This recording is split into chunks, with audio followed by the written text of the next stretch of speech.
À la sortie de la salle d'audience, le jeune homme a l'air soulagé, son avocat détendu peu après l'annonce du verdict. C'est quand même une décision satisfaisante. On part de loin. Il y avait 100 000 euros qui étaient demandés, hein, si on cumule toutes les demandes de dommages et intérêts, et au final on arrive à peine 20 000 euros. 6 mois d'emprisonnement avec sursis, c'est ce qu'un tribunal aurait dans un dossier, j'ai envie de dire, qui n'aurait pas été médiatisé, très certainement prononcé.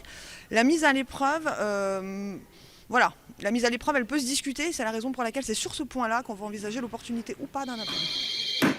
C'était le 29 septembre dernier. Ce trentenaire, furieux de ne pas être remboursé de l'achat de son téléphone tombé en panne, se rend dans l'Apple Store de la Toison d'Or. Il détruit plusieurs appareils à l'aide d'une boule de pétanque.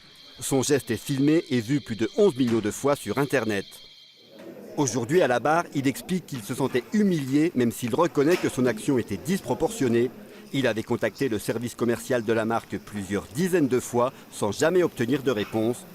Les avocats d'Apple, eux, précisent que le Dijonnais est loin du Robin des Bois qu'il prétend être.